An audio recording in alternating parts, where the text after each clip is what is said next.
अस्सलाम students, first year physics chapter number 8 waves और ये लेक्चर नंबर 7 है जिसमें हमने transverse stationery waves in a stretch string का टॉपिक सीखना है। तो चलो स्टूडेंट्स लेक्चर का आगाज करते हैं डेफिनेशन से और डिफाइन करते हैं कि ये किस तरह की वेव्स हैं। प्रीवियस लेक्चर में हमने स्टेशनरी वेव्स को सीखा और बात की कि भाई जो स्टेशनरी वेव्स हैं ये तब प्रोड्यूस होंगी जब दो वेव्स सुपरपोज करेंगी। तो दो वेव्स जो सुपरपोज कर रही हों वो अगर ट्रांसवर्स नेचर की हैं, दो ट्रांसवर्स नेचर की वेव सुपरपोज करें और उसके नतीजे में स्टेशनरी वेव जनरेट हो तो ऐसी stationary wave transverse stationary wave कहलाएगी। तो जो स्टैंडिंग वेव हमें हासिल हो रही है, प्रोड्यूस कर रहे हैं हम through the superposition of transfer waves की सुपरपोजिशन के नतीजे में जो standing wave stationary wave produce हुई that will be called transverse stationary wave. Next heading explanation की है। स्टूडेंट्स हमने एक स्ट्रिंग लेना है और उस स्ट्रिंग के अंदर हमने स्टेशनरी वेव को सेट करना है।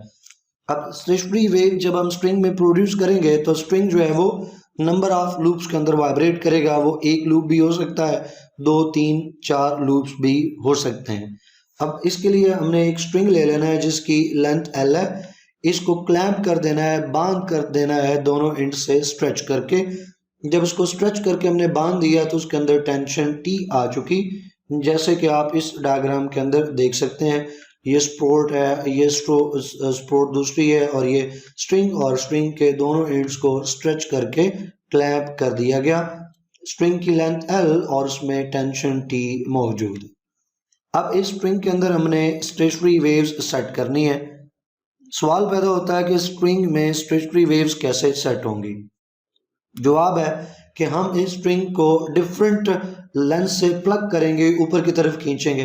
मिसाल के तौर पे यहाँ मिडल से पकड़ के इसको ऊपर की तरफ हम खींच लें तो ये वाइब्रेट करेगा इन स्टेशनरी वेव्स एक या दो लूप्स में। अब हमने तो ये देखना है कि डिफरेंट नंबर ऑफ लूप्स में इसको हमने वाइब्रेट करवाना है, 1 लूप, 2 लूप, 3 और 4। तो हमें कैसे पता चलेगा कि जब हम एक लूप में इसको वाइब्रेट करवाना चाहते हैं तो कहाँ से इसको खींचें, 2 लूप्स के लिए कहाँ से खींचें। तो हम साइड पे यहाँ पे लिख लेते हैं। एक लूप में जब हम चाहते हैं कि ये वाइब्रेट करे तो हमें कहाँ से प्लग करना पड़ेगा। 2 लूप्स में जब हम स्ट्रिंग को वाइब्रेट करवाना चाहते हैं तो कहाँ से ऊपर खींचना पड़ेगा। 3 लूप्स में जब वाइब्रेट करवाना चाहते हैं तो कहाँ से खींचना पड़ेगा, एंड सो ऑन। अब इसके लिए एक फार्मूला आपको बताने जा रहा हूँ, ये आपने याद रखना है। फार्मूला है बच्चों L/2n। 2 तो कांस्टेंट है, n यहाँ पे जो है स्टूडेंट्स ये नंबर ऑफ लूप्स हैं। आप नंबर ऑफ लूप्स की वैल्यू जो है वो लगाते जाएं, आपको पता चलता जाएगा कि भाई आपने स्ट्रिंग को कहाँ से प्लग करना है, अपवर्ड इसको खींचना है। मिसाल के तौर पे जब n की वैल्यू जो है वो 1 हो, हम इसको एक लूप में वाइब्रेट करवाना चाहें तो n की वैल्यू 1 और 1 को 2 से मल्टीप्लाई किया तो नीचे डिनोमिनेटर 2 हो गया, तो L/2 आ गया। L/2 का मतलब है कि हाफ ऑफ द लेंथ, यानी मिडल से इसको प्लग करेंगे, ऊपर खींचेंगे तो ये स्ट्रिंग जो है वो एक लूप के अंदर वाइब्रेट करेगा। तो जब भी हम स्ट्रिंग को एक लूप में वाइब्रेट करवाना चाहेंगे तो हमने इसको मिडल से प्लग करना है, ऊपर खींचना है। फिर जब हम इसको 2 लूप्स में वाइब्रेट करवाना चाहते हैं तो n की वैल्यू होगी, फिर 2 यहाँ पे पुट करो तो 2 को 2 से मल्टीप्लाई करो, रिजल्ट है डिनोमिनेटर में 4, L/4। L/4 का मतलब है लेंथ का चौथा हिस्सा यानी क्वार्टर। तो क्वार्टर लेंथ से जब इसको आप प्लग करोगे तो ये पूरा स्ट्रिंग जो है वो 2 लूप्स के अंदर वाइब्रेट करेगा। तो फिर आप उसकी फ्रिक्वेंसी जो है वो मालूम कर सकते हैं, सेकंड हार्मोनिक फाइंड कर सकते हैं। इसी तरह जब आप इसको 3 लूप्स में वाइब्रेट करवाना चाहते हैं तो n की वैल्यू स्टूडेंट्स 3 पुट कर दें, 3 को 2 से मल्टीप्लाई करें तो डिनोमिनेटर हुआ 6, तो L/6 आ गया। इसका मतलब है L/6 का मतलब है कि 1/6 ऑफ द लेंथ, जो स्ट्रिंग की लेंथ है उसका छठा हिस्सा, 1/6 ऑफ द लेंथ के ऊपर हम उसको प्लग करें, ऊपर खींचें तो ये स्ट्रिंग फिर 3 लूप्स के अंदर वाइब्रेट करेगा। फ्रिक्वेंसी जो है वो थर्ड हार्मोनिक कहलाएगी और वो हम कैलकुलेट कर सकते हैं। तो एक आइडिया हो गया, ये फार्मूला आप याद रख लें तो हमेशा ये चीज़ आपको याद रहेगी। बुक में ये चीज़ नहीं बताएगी, बुक में तो डायरेक्ट लिखा गया है मिडल से प्लग किया, फिर क्वार्टर से प्लग किया, 1/6 थे, तो स्टूडेंट्स को नहीं समझ आता कि हमें कैसे पता चलेगा कि भाई इसको कहाँ से प्लग करना है for required number of loops के लिए। तो फार्मूला मैंने आपको बता दिया। तो अब इसी चीज़ को आगे देखेंगे स्टूडेंट्स। जब स्टेशनरी वेव सेट करने जा रहे हैं तो plug eight middle, string plug eight middle.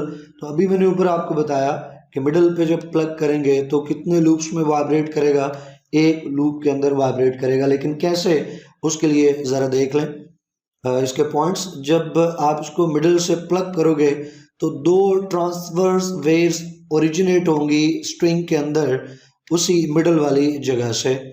मिसाल के तौर पे ये एक स्पोर्ट है, यहाँ स्ट्रिंग, ये दूसरी स्पोर्ट होगी, मिडल से उसको प्लग कर रहे हैं हम यहाँ से। तो स्टूडेंट्स इसी पॉइंट से, इसी मिडल पॉइंट से दो ट्रांसफर वेव्स जनरेट हुई, एक जाएगी राइट साइड पे तो दूसरी जाएगी लेफ्ट साइड पे। आगे क्या होगा, आगे जैसे ही ये फिक्स्ड एंड के ऊपर पहुंचेगी तो वहां से रिफ्लेक्शन होगी, तो जो लेफ्ट पे गई थी वो राइट साइड पे रिफ्लेक्ट होगी और जो राइट पे गई थी वो लेफ्ट होके रिफ्लेक्ट आएगी। इसी तरह से जो इंसिडेंट वेव्स और रिफ्लेक्टेड वेव्स ओवरलैप करेंगी, सुपरपोज करेंगी और स्टेशनरी वेव सेट हो जाएगी विद वन लूप। आगे पॉइंट्स में यही लिखा कि एक वेव जो है वो मूव कर रही है टुवर्ड्स लेफ्ट एंड तो दूसरी towards right end of the string. फिर दोनों वेव्स जैसे ही क्लैम्प्ड एंड पे पहुंची हैं तो वहां से रिफ्लेक्ट हो जाएंगी और ये मीट करेंगी एट मिडल और सुपरपोज करेंगी to produce a stationary wave, और पूरा जो स्ट्रिंग है वो एक सिंगल लूप में वाइब्रेट करेगा। तो ये चीज़ हमने देख ली, हमें पता चल गया स्टूडेंट्स के एक लूप के अंदर वाइब्रेट करवाना है तो मिडल से प्लग करना है और क्या काम होंगे, कैसे वेव्स जो है वो जनरेट होंगी, रिफ्लेक्ट होंगी और सुपरपोज करेंगी। अब अगला काम थोड़ा ज़्यादा टेक्निकल है, मैथमेटिकल है। अब एक लूप के अंदर वाइब्रेट कर रहा है ना स्टूडेंट्स वो स्ट्रिंग, तो उसकी जो फ्रिक्वेंसी है उसको हम फर्स्ट हार्मोनिक का नाम देंगे, F1 से डिनोट करते हैं और इसी को फंडामेंटल हार्मोनिक भी कहते हैं। अब अगला हमारा काम है इस F1 को कैलकुलेट करना, तो उसके लिए हम मैथमेटिकल पार्ट की तरफ बढ़ते हैं। तो ये आपको यहाँ पे बता दिया गया, डायग्राम दिखा दी कि डायग्राम आपको बनानी आनी चाहिए। ये एक स्पोर्ट क्लैंप, ये दूसरा, और एक लूप के अंदर उसको वाइब्रेट करता हुआ आपको दिखाया गया है। तो इसके जो फिक्स्ड एंड है बच्चे वो तो मूव नहीं कर सकते ना। देखो स्ट्रिंग को जहां आपने फिक्स कर रखा है, यहाँ आपने फिक्स कर रखा और यहाँ आपने फिक्स कर रखा, तो फिक्स एंड के ऊपर तो स्ट्रिंग कभी भी मूव नहीं करेगा, वो तो फिक्स्ड है। लिहाजा यहाँ चूंकि मोशन नहीं है तो ये हमेशा क्या बनेगा, नोड। फिक्स एंड हमेशा नोड बनेगा क्योंकि वहां मोशन नहीं है, मोशन नहीं है। तो ये एक फिक्स एंड पे नोड, यहाँ पे नोड, तो इसका मतलब है सेंटर के ऊपर, मिडल के ऊपर क्या बन जाएगा फिर, एंटी नोड। इसको हमने प्रीवियस लेक्चर के अंदर भी सीख रखा था। अब हम बात आगे बढ़ाते हैं और ये देखते हैं कि जब ये एक लूप के अंदर वाइब्रेट कर रहा है स्ट्रिंग, तो इस स्ट्रिंग की लेंथ निकालनी हो तो कैसे निकाल सकेंगे, स्ट्रिंग की लेंथ कैसे निकालेंगे। तो प्रीवियस लेक्चर के अंदर हमने नोड्स और एंटी नोड्स के दरमियान में डिस्टेंसेस को सीख रखा है, उसी की मदद लेके यहाँ पे हम देखेंगे। प्रीवियस लेक्चर के अंदर आपको मैंने बता दिया था कि भाई कोई से दो ए हो, सक्सेसिव ए, कोई से दो सक्सेसिव ए हो यानी एंटी नोड और एंटी नोड, और कोई से दो सक्सेसिव नोड्स हो, लगातार आने वाले दो नोड्स हो, तो इनके दरमियान में जो डिस्टेंस है वो हमेशा कितना होता है बच्चे, λ/2 यानी हाफ ऑफ द वेवलेंथ, दो ए में भी और इसी तरह से दो एन में भी λ/2। उसी चीज़ को यहाँ पे इस्तेमाल करेंगे। यहाँ पे देखो स्टूडेंट्स, एक एन ये है नोड और दूसरा नोड ये है, तो दो नोड्स के दरमियान में फासला जो है वो हाफ ऑफ द वेवलेंथ है। तो length of string L will be equal to half of the wavelength λ/2। ये लिख लिया अब हमने। तो ये पहला केस है ना, पहला केस यानी F1 फर्स्ट हार्मोनिक निकालने जा रहे हैं, तो फर्स्ट हार्मोनिक के लिए जो रिस्पेक्टिव वेवलेंथ है उसको फिर हम λ1 कह देंगे। तो इसलिए अब इसको जनरल लिखने के बजाय स्पेसिफिक कर लेंगे, L is equal to λ1/2। यहाँ से हमने लैम्डा एक तरफ कर लेना है तो 2 इधर जाके मल्टीप्लाई कर दें, तो λ1 is equal to 2L, और स्टूडेंट्स इसको इक्वेशन 1 कह देते हैं। काफ़ी आगे चल के हमने इस इक्वेशन 1 की वैल्यू पुट करनी है, तो यहाँ से ख्याल रखिएगा कि लैम्डा 1 इक्वल टू 2L आया था, लैम्डा 1 इक्वल टू 2L आगे जाके ये वैल्यू पुट होगी। अब स्टूडेंट्स हमने क्या करना है, हमने जो चूंकि स्ट्रिंग के अंदर हमने कौन से वेव सेट किए हैं, ट्रांसवर्स वेव सेट किए हैं ना हमने स्ट्रिंग के अंदर, तो वेव्स हैं तो उनकी स्पीड भी होगी। तो अब हमने फार्मूला जान लेना है कि ट्रांसवर्स वेव्स जो हैं उनकी स्पीड का फार्मूला क्या है। इसको आपने याद रख लेना है कि जो ट्रांसवर्स वेव्स हैं उनकी स्पीड डिपेंड करती है मास ऑफ स्ट्रिंग, जिसको कैपिटल एम से इंडिकेट कर रहे हैं, लेंथ ऑफ स्ट्रिंग जिसको कैपिटल एल से इंडिकेट किया, और टेंशन ऑफ द स्ट्रिंग जिसको हमने कैपिटल टी से इंडिकेट किया। तो ट्रांसवर्स वेव्स की जो स्पीड है उसका फार्मूला बच्चे v is equal to under root of T L by M. ये फार्मूला आपने याद रख लेना है, इसकी डेरिवेशन आपके सिलेबस में नहीं है तो आप इसको डायरेक्ट याद रख लें। एक बार आपने याद रख लिया तो आगे बार बार इसको इस्तेमाल कर सकेंगे। तो v is equal to under root of T L by M. यहाँ पे टी एल एम क्या है ऊपर हमने जान लिया, लिख लिया कि टी एल और एम से क्या मतलब है। अब यहाँ पे एम के ऊपर गौर करें, एम जो है ना ये मास ऑफ स्ट्रिंग है, स्ट्रिंग का धागे का टोटल मास है। मिसाल के तौर पे एक स्ट्रिंग जो है ना वो 5 मीटर लॉन्ग है, हम उसकी लेंथ कितनी ले लेते हैं, 5 मीटर लेंथ है उसकी, 5 मीटर, और उसका जो मास है ना पूरे धागे का मास जो है वो 20 ग्राम्स है, लेट्स से 20 ग्राम्स। तो ये तो 20 ग्राम्स 5 मीटर लेंथ का है ना, 20 ग्राम्स पूरे स्ट्रिंग का मास है, 20 ग्राम्स पूरे स्ट्रिंग का मास है, और स्ट्रिंग की लेंथ कितनी है 5 मीटर। तो हम यूँ भी कह सकते हैं कि ये 20 ग्राम्स मास इस 5 मीटर के लिए है। तो अगर हम पर मीटर निकालना चाहें, 1 मीटर में मास निकालना चाहें, तो उसके लिए हम क्या करेंगे, टोटल मास को डिवाइड कर देंगे टोटल लेंथ से। टोटल लेंथ जो है वो 5 है, तो टोटल मास जिसको कैपिटल एम से इंडिकेट किया उसको डिवाइड कर देंगे स्टूडेंट टोटल लेंथ से। टोटल लेंथ को एल से इंडिकेट करते हैं। इसका मतलब है एम बाई एल जब हम करेंगे, टोटल मास को जब लेंथ से डिवाइड कर देंगे तो हमारे पास क्या आ जाएगा, मास पर लेंथ। अगला पॉइंट भी हमारा देखो यही है बच्चे कि capital M is the mass of string, total string का मास है। और अगर हम मास पर यूनिट लेंथ निकालना चाहें तो जो जिसको हम स्मॉल एम से इंडिकेट करेंगे तो वो कैसे निकलेगा, टोटल मास को टोटल लेंथ से डिवाइड कर दो, तो ये टोटल मास हो गया, ये टोटल लेंथ होगी, तो ये आ गया mass per unit length small M. तो small M is equal to capital M by L. तो अब इस यहाँ पे आप क्या करो कि कैपिटल एम को अलग कर लो, इसके लिए ये एल इधर जाके मल्टीप्लाई हो जाएगा, तो M capital M is equal to small M into L. अब ये कैपिटल एम की वैल्यू ऊपर जाके पुट कर दो, ये एम एल यहाँ पे ला के बच्चों पुट कर दो, वहाँ पे पुट कर दिया तो एल एल से कैंसिल हो जाएगा, तो हमारे पास सिंपल सा फार्मूला बच जाएगा v is equal to under root of T by M. ये बन गई है इक्वेशन नंबर 2। अब प्रीवियस चैप्टर्स के अंदर भी हमने सीख रखा और मैट्रिक के अंदर भी ये चीज़ आप पढ़ के आए हो कि भाई जो स्पीड है ना वो निकालने के, वेव्स की स्पीड निकालने के कई एक तरीके हैं, लेकिन अगर हमें वेव की फ्रिक्वेंसी पता हो और वेव की वेवलेंथ पता हो तो फिर हम उसकी स्पीड निकाल सकते हैं। फिर जो रिलेशनशिप बनता है इन तीनों में, इन तीनों के अंदर जो रिलेशनशिप बनता है वो ये है कि v is equal to F lambda, v is equal to F lambda. अगर हमें फ्रिक्वेंसी पता है, वेवलेंथ पता है, तो फिर स्पीड निकाल सकते हैं किसी भी वेव के लिए। v is equal to F lambda आता है, इन तीनों का ये आपस में रिलेशनशिप है, v is equal to F lambda. तो यहाँ पे देखो स्टूडेंट्स हमारे पास v मौजूद है ना, तो एक v हम ऐसे निकाल सकते हैं, v is equal to F lambda. तो यहाँ पे चूंकि हम पहली फ्रिक्वेंसी निकालने जा रहे हैं ना, फंडामेंटल फ्रिक्वेंसी निकालने जा रहे हैं, तो हम इसके नीचे सबस्क्रिप्ट लगा सकते हैं, f के नीचे f1, तो लैम्डा के नीचे भी 1 आ जाएगा, तो लैम्डा 1 हो जाएगा। तो इसका मतलब है एक फार्मूला फिर स्पीड का क्या बन गया, v is equal to f1 lambda 1। तो ये इक्वेशन नंबर 3 हो गई।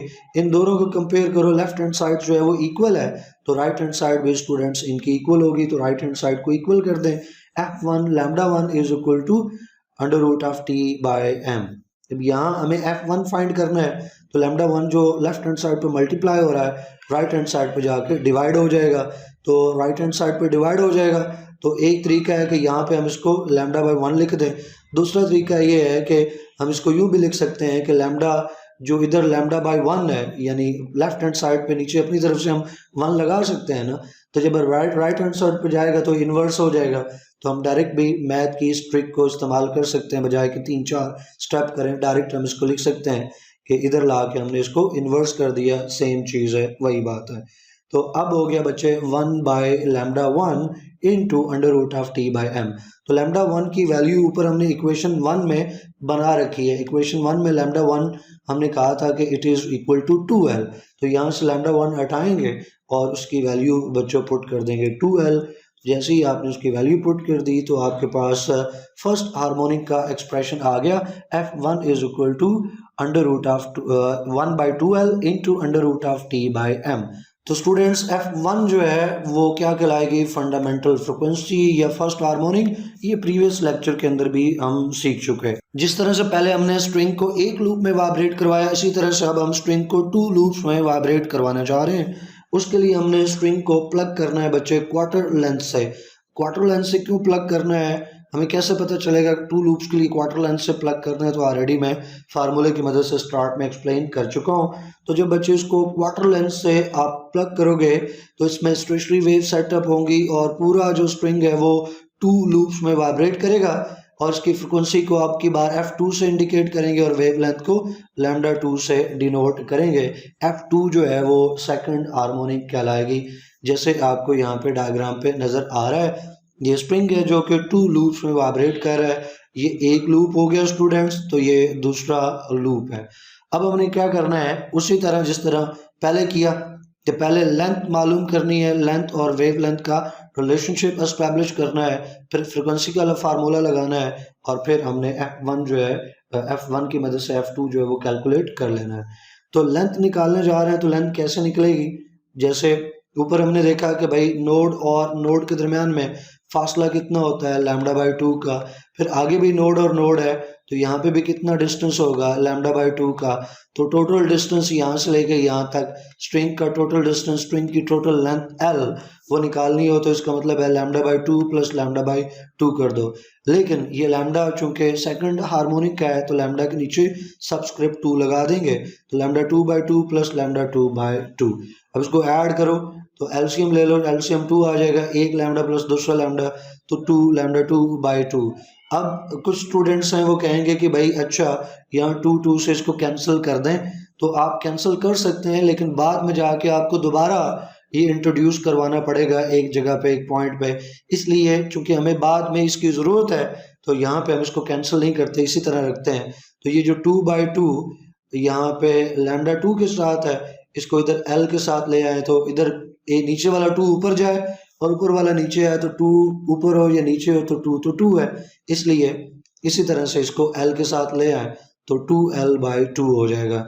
जिसको अगर ये बात समझ नहीं आई तो मैं और समझा दूं, भाई λ2 के साथ ये 2/2 जो है वो मल्टीप्लाई हो रहा है ना, तो इसको इधर लाओगे तो डिवाइड हो जाएगा, तो l को डिवाइड कर दो 2/2 से। अगले स्टेप में क्या होगा, l अपनी जगह पर रहेगा, ये 2 जो है नीचे है इन्वर्स होकर ऊपर चला जाएगा, तो फिर भी 2/2, तो इस 2 को l से मल्टीप्लाई कर दो, रिजल्ट क्या आएगा 2l/2। तो डायरेक्ट लिख दिया 2l/2, λ2 is equal to 2l/2। तो ये हमारे पास λ2 की वैल्यू होगी जो बाद में आगे जाके हमने पुट करनी है। अब फ्रिक्वेंसी जो है वो कैसे निकल सकती है, हमने देखो स्टूडेंट्स अभी थोड़ी देर पहले ऊपर फार्मूला बनाया ना कि v is equal to f lambda होता है। तो यहाँ पे जिस फ्रिक्वेंसी की बात कर रहे हैं वो सेकंड हार्मोनिक है, तो f2 हो गया। तो f2 के लिए फिर लैम्डा भी कितना हो जाएगा λ2, तो हमें f2 एक तरफ करना है तो λ2 इधर आके डिवाइड हो जाएगा, तो v डिवाइड बाय λ2, तो f2 will be equal to v divide by λ2। v की वैल्यू हम एक बार ऊपर निकाल चुके, ये हम सिंप्लीफाई कर चुके, तो बार बार उसको करने की जरूरत नहीं है, डायरेक्ट v की वैल्यू पुट करें। यहाँ जो ऊपर v लिखा है वहाँ ये v की वैल्यू पुट कर दें, पुट कर दी स्टूडेंट्स। अगले स्टेप में आप नीचे λ2 की भी वैल्यू पुट कर सकते हैं, क्योंकि λ2 अभी आपने निकाला है कि दैट इज 2l/2, और आगे इसको डायरेक्ट सिंप्लीफाई कर सकते हैं। अदरवाइज डायरेक्ट नहीं करना चाहते तो हम क्या कर लें कि पहले स्टेप में इसको हम λ2 जो है नीचे λ2/1 है तो इसको सॉल्व कर लें, ऊपर जाके इसको सॉल्व करें तो 1 ऊपर चला जाएगा, λ2 जो है वो नीचे आ जाएगा। तो अगले स्टेप में चूंकि ये नीचे वाली फ्रैक्शन है ना, मैथ में आपको पता है दो फ्रैक्शंस डिवाइड कर रही हो तो नीचे वाली फ्रैक्शन इन्वर्स हो जाती है। ये ऊपर वाली फ्रैक्शन तो उसी तरह से रही लेकिन नीचे वाली फ्रैक्शन इन्वर्स हो गई, 1 ऊपर चला गया, λ/2 नीचे आ गया। अब आप λ/2 की वैल्यू जो है वो पुट कर दो, λ/2 की वैल्यू पुट कर दी, ये नीचे आ गई। अब भी क्या होगा, वही ये 2 नीचे जो मौजूद है ये इन्वर्स होकर ऊपर चला जाएगा, ये 2 इन्वर्स होकर ऊपर जाएगा तो ऊपर 1 है, 1 से मल्टीप्लाई हो जाएगा, तो 2 को जब 1 से मल्टीप्लाई करोगे तो 2 हो जाएगा, तो ये ऊपर आ गया 2, नीचे उसी तरह से 2 है। अब अगर आप गौर करो तो यहाँ से ये वाला जो पार्ट है इसको हम अलग कर सकते हैं, ऊपर वाला जो न्यूमरेटर में 2 है उसको अलग करके, और ये वाला पूरा पोर्शन हम अलग कर सकते हैं। 2 मल्टीप्लाई हो रहा है ना, तो उस 2 को हम साइड पे लिख सकते हैं और उस पूरे पार्ट को हम अलग लिख सकते हैं, उस पूरे फैक्टर को अलग लिख सकते हैं। और गौर करें आप थोड़ा सा, तो ये पूरा जो फैक्टर है that is equal to f1। ऊपर हमने f1 के लिए यही फार्मूला निकाला था 1/2l इंटू √t/m। तो इस पूरे फैक्टर को हटा के फिर हम इसकी जगह f1 लिख सकते हैं। ये फैक्टर हटाया उसकी जगह क्या आ गया स्टूडेंट्स, f1। तो f2 is equal to 2 into f1। आपको याद हो तो प्रीवियस लेक्चर्स के अंदर जो हमने लेक्चर पढ़ा था जिसमें हमने स्टेशनरी वेव्स का इंट्रोडक्शन पढ़ा, तो वहाँ भी हम बात सीख के आए हैं कि जो बाद में जितने भी हार्मोनिक्स बनने हैं, मिसाल के तौर पे फर्स्ट हार्मोनिक के बाद ये f2 बना है तो ये f1 का दुगना होगा, f1 को 2 से मल्टीप्लाई कर दो तो f2 निकलेगा। इसी तरह f3 निकालना चाहते हैं आप तो f1 को 3 से मल्टीप्लाई कर दो, यानी नंबर ऑफ लूप्स। तो अगर आप f4 हासिल करना चाहते हो 4 लूप में तो f1 को आप 4 से मल्टीप्लाई कर दो, तो एक हार्मोनिक हमें पता चल जाए तो बाकी तमाम हार्मोनिक्स जो है वो निकाल सकते हैं। तो आगे बात बढ़ा के लेके चलते हैं बच्चे, f2 जो है वो फिर क्या कहलाएगा, सेकंड हार्मोनिक कहलाएगा। और ये तब हमें मिलता है कि जब फ्रिक्वेंसी जो है वो डबल हो चुकी हो और जो स्ट्रिंग है वो 2 लूप्स के अंदर वाइब्रेट करे। इस तरह स्टूडेंट्स अब स्ट्रिंग को हमने 3 लूप्स के अंदर वाइब्रेट करवाना है, उसके लिए स्ट्रिंग को 1/6 लेंथ से प्लग करेंगे। क्यों, ऑलरेडी मैं एक्सप्लेन कर चुका। तो स्ट्रिंग को जब हम 1/6 लेंथ से बच्चे प्लग करेंगे तो आप स्ट्रिंग जो है वो 3 लूप्स में वाइब्रेट करेगा, स्टेशनरी वेव सेट होंगी। और मैं डायरेक्ट लिख रहा हूँ, ये देखो वेव लेंथ की वैल्यू डायरेक्ट लिख दी, फ्रिक्वेंसी की वैल्यू डायरेक्ट लिख दी। आपको एक बार आपने निकाल लिया, 2 बार निकाल लिया, तो तीसरी चौथी बार आपको हर बार डेरिवेशन की ज़रूरत नहीं है, आप डायरेक्ट लिख सकते हो। कैसे डायरेक्ट लिख सकते हो, मैं अभी आपको साइड पर बताता हूँ। λ1 क्या निकला था students, λ1 was equal to 2l। λ2 किसके इक्वल निकला, λ2l, 2l तो था उसके नीचे 2 भी आ गया। तो अब λ3 किसके इक्वल निकलेगा, 2l तो रहेगा, न्यूमरेटर में 2l तो रहेगा, उसके नीचे λ3 है तो यहाँ पे 3 आ जाएगा। इस तरह λ4 आप निकालना चाहते हो तो उसके लिए क्या हो जाएगा, तो ऊपर तो 2l रहेगा, नीचे 4 आ जाएगा बच्चे, नीचे यहाँ 4 आ जाएगा। तो आप गौर करें, यहाँ इस अपनी तरफ से आप 1 लगा सकते हैं। तो ये कौन सा केस था जब 1 लूप था, ये कौन सा केस है जब 2 लूप्स हैं, ये कौन सा केस है जब 3 लूप्स हैं, ये कौन सा केस है जब स्ट्रिंग 4 लूप्स में वाइब्रेट कर रहा है। इसका मतलब है कि आप λ1 इक्वल टू 2l कर दो और उसको नंबर ऑफ लूप से डिवाइड कर दो, नंबर ऑफ लूप से।